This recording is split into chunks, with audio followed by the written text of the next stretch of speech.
Mike Tirico, Reggie Miller on the call, NBC Sports. Wow. That was only game one.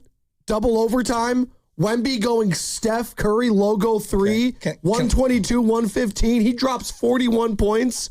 And again, in double overtime, and the Spurs steal game one of the Western Conference Finals in Oklahoma City. George Kittle was courtside. It was incredible theater. I loved every single second of it. Can this go 7, please? And yes, my Thunder in 5 take from yesterday is on life support. Nobody cares but you. I do. No one cares. Thank you. But, I'm going to let everyone know that Joe, I care. can I pull a Spadoni?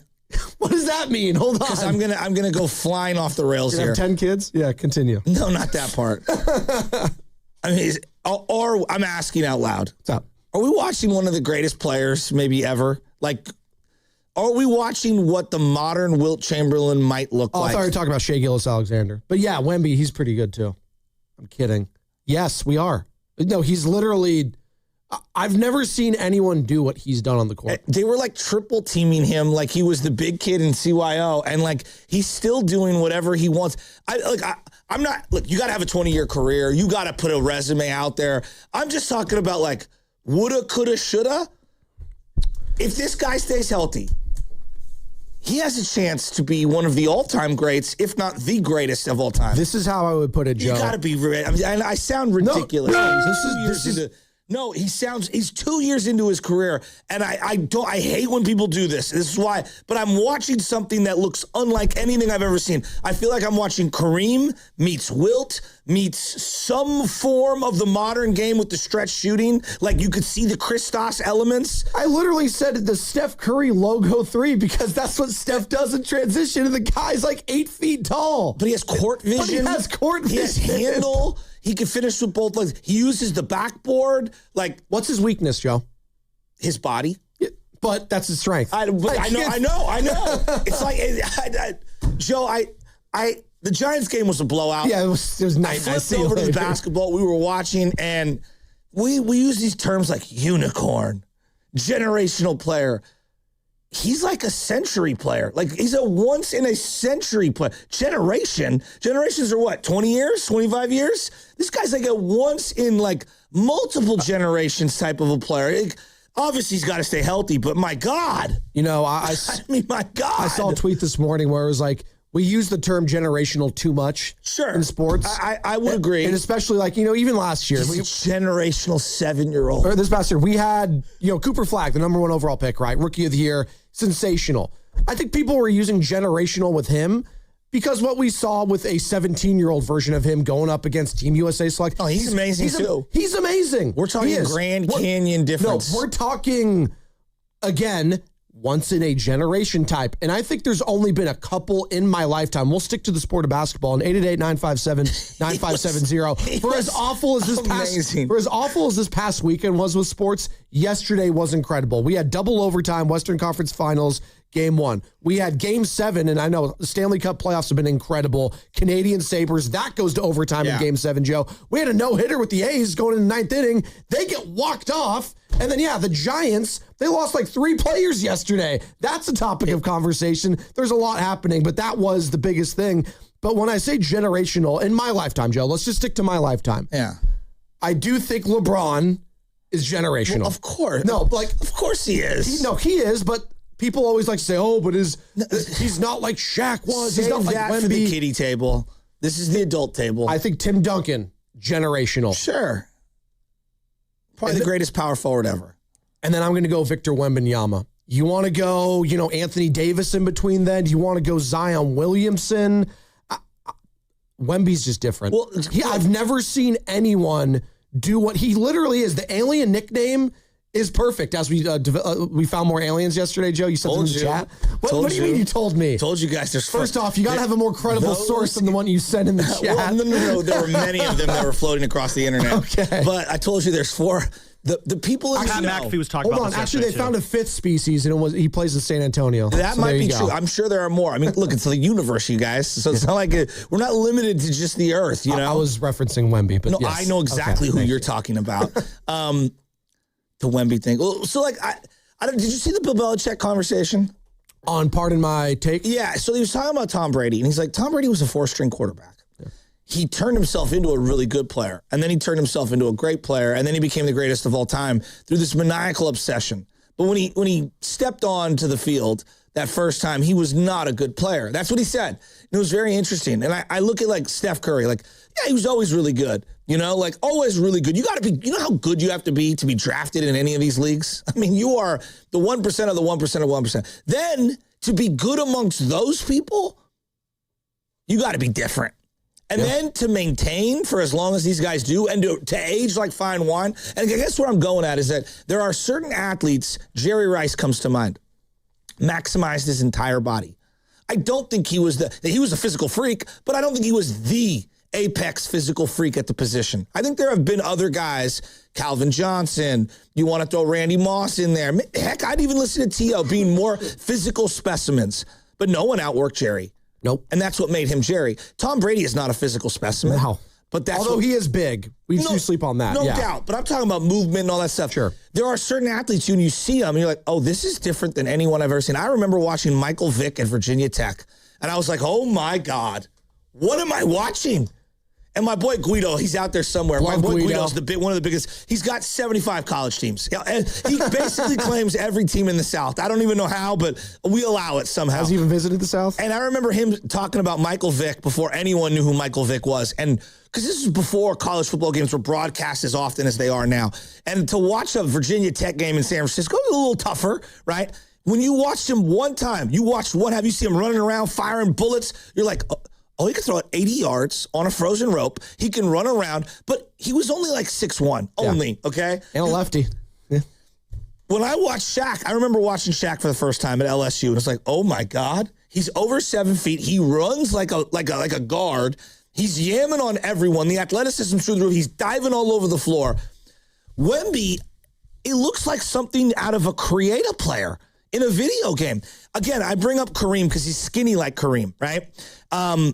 But he's dominant physically like Wilt, but yet he's not as thick and as explosive as Shaq, yet he is still powerful for how skinny he is. I'm glad you brought up Kareem. Wemby at 22 years, 134 days, became the youngest player with at least 40 points and 20 rebounds in a playoff game. Kareem Abdul-Jabbar was 22 years, 343 days when he had a 40-20 game in the 1970 NBA Finals. I mean, that's just insane. That's incredible. But he looks unlike anything I've ever seen. Like, why was Magic so great? Well, in part because it looked like something we had never seen. Wow. 6'9", massive muscles, shoulders, glided. Exactly. Yeah. You know, like, I think a part of the Paul Skeens thing is how big he is. Right. I think what part of the mystique, when you see Shohei, I think on TV you don't realize it. When you go to the game, you're like, oh my God, Shohei is a freak. Yeah. Like, physically doesn't look like anyone. Aaron Judge kind of goes under this. I go in the reverse, Pedro and Tim Lincecum. Because they're so small, you're like, wow, Altuve. Oh, yeah, Jose Altuve. You know, it's a great example. There's been plenty of those. Justin Pedroia, not the tallest guy. I think Steph falls more into that category of, like, he doesn't look, because he's smaller, he's unassuming. Victor's the complete other side of the room in terms of he looks the part and plays the part. I think we've become more nuanced, thankfully, in certain aspects of discussing this when it comes to generational talents. I think when we have guys, and it's incredible the timeline we're living in right now, Joe, when you have a guy like you mentioned, Shohei Ohtani doing what he's doing in Major League Baseball. Ridiculous. You have Victor Wembanyama doing what he's doing right now in his second season in the NBA. That's another thing about this. He's so young. He's so damn young. And this Thunder team, whether you love them or hate them, indifferent about them, they are one of the great teams of our time, and they are loaded. They had a role player yesterday, and I know you and I know him very well, and Alex Caruso dropped 31 points. I love him. How often? Just a winner. How often do you have a bench player drop 31 for you and you lose the game? How many years have you and I been talking about Caruso? Well, you know me. I know, but that used to be my nickname from you. Is Caruso. I love Caruso, dude. Like, he's a winner. He's a freaking winner. And I thought Jalen Williams played his heart out trying to guard him. Shea was not great. No, Shea was actually, well, there was a couple possessions, the point guard, what's the lefty? The lefty, he had a poor shooting night last night for OKC. AJ? What? AJ Mitchell? Thank you. Yeah.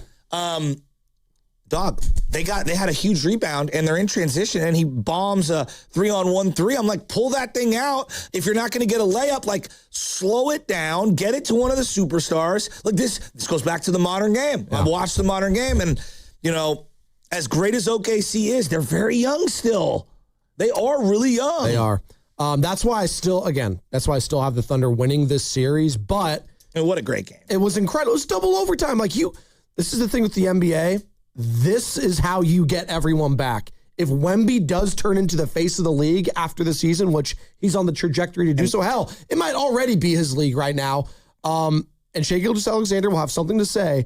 It was just incredible theater. And that yesterday was everything right with what basketball should be, 100%. Joe. Not all the tanking crap, not all the salary crap, not all the, the picks and anything. No. That is what we want to see. The two best teams in basketball. And don't get it twisted. These are the two best. This is the NBA Finals. But let's not get it twisted. We have Knicks Cavs tonight, Joe, and something tells me that it's not going to come close to what we saw last night. Not to say it can't be a good series still. They got some players. They have some dudes. And it is in the Knicks' hands if they want to get this thing done. But yeah, I don't know how anything tops what I saw last night. And 888-957-9570. How are we describing what we're seeing with Victor Wembanyama? Because spectacular. You can't just say that's the greatest player I've ever seen ever. Because let's take a step back. We've seen some really, really great players. But this is how I would say it because this is how I say it with Shohei. And people got mad when I say it. He is the most talented player I've ever seen in my life. Just talent alone. The guy is one of the greatest hitters and one of the greatest pitchers when you just look at raw talent and stuff. I don't think it's beyond the stretch of anyone's imagination to just say right now, Victor Wembanyama is the most talented player I've ever seen just from a skill set alone. Well, LeBron's still up there for me. Absolutely. Because of what he could do defensively. I think we're forgetting because he's played the last 10 years. He's not playing. He's not the same. He's one of the greatest offensive and defensive players of all time. He got robbed of a DPOI. Joe, when you watch the old LeBron highlights, it's like he's shot out of a cannon. Yeah. And he's just yamming on people in the lane, because he had the power as well. That's the thing that Shaq had that I think the modern game you don't see a lot of the power players like you used to. Here's the thing if you're a Warrior fan. I want to peel it back to the Warriors for just a second. I actually think the Wemby emergence and the Spurs emergence makes it a hell of a lot easier for Warrior fans as a whole to understand truly where we are. And where we are is this. The Spurs just rolled out one of the youngest teams of all time. In fact, in the all-time history of the NBA Conference Finals, they trotted out the youngest starting five. Dylan Harper at 20 years old. Insane. Stephon Castle at 21. Vassell at 25.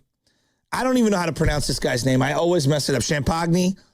Thank you. I always mispronounce it. I always like to say champagne. Well, more champagne, Mr. Forte. Thank you. 24 years old, and Victor Wembanyama is 22. The average age is 22 years old, 350 days. And we're out here thinking that the Expendables and some 60-year-old guys who cannot play back-to-back are going to be able to compete with these guys next year and the year after that. I know OKC still has an opportunity to win, but if I look at the landscape of where everything is going in the West, I'm not saying you give up. But what I'm saying is you have to build your team to be able to go up against that juggernaut. Not just be fun. No, we're just going to be fun. Just want to be fun. Isn't this about building a real team to compete and try to win something of significance? Isn't that what we're doing? 262 on the text line. Or is this just a carnival act? Joe, 262 on the text line. But Dunleavy thinks anything can happen in a 7-game series. If the Warriors had to face the Spurs in a 7-game series. But we beat them 2 games in a row in November. Draymond. And I will give Draymond credit. He had a hell of a performance a couple times against Wemby. No one's saying the Warriors can't have a night. Okay? Remember, for one night they were champions. Yeah. Then they played the Suns. And then they played Dylan Brooks. And they played the Suns. And they couldn't even win. So I watched that game last night and I say to myself, wow, we are light years away from OKC. And we're probably light years away from San Antonio as well. Come on, you guys. Warrior, it's okay. It's okay. Develop. Let's draft. Let's get younger. Let's do the best we can. Let's Let's try to get this thing right. Well, I do think it's an interesting question. 888-957-9570. And by the way, we are coming to you live from the Laughing Monk Studios. Laughing Monk, righteously brewed in San Francisco. Did watching last night's game between the Thunder and Spurs, the two best teams in all of the NBA, and obviously two best in the Western Conference, did watching it make you want to, trade more for a guy like a Giannis or a Kawhi? Or did it make you pause and say, actually, we're like a couple years away. Maybe we should take a step back now to hopefully get to these guys' level in a couple years from now? Because Warriors fans are finally going to be like the fans of other teams when Warriors were dominating from 2014 for 6, 7, 8. For me. No, nothing new for you. But for a lot of Warriors fans that, either came on the bandwagon or were young, this is a new experience for them. Remember, Joe, and you know this, when the Warriors are dominating, basically the entire Western Conference outside of the Houston Rockets were like, oh, we're not going to try. We know. We're not going to do anything. Kind of the Blazers, they kind of tried, but we knew at the end of the day they had no chance to go up against the Dubs. That's how I'm feeling right now watching these two teams. It's the haves and the have-nots in the West. And there's really good teams. And that's the other thing, Joe. They still have the Nuggets and the Timberwolves. Guys like Anthony Edwards and Jokic who are going to make moves. I think the Lakers are going to make moves. The Lakers still have Luka. Yeah. Like they have really good players in the West. But there's levels to this. And we're realizing after watching yesterday, they're playing a different game than everyone else. When you watch a guy like Caruso, and I look at OKC, the Warriors have been so over the top in terms of top-heavy money and having all these stars.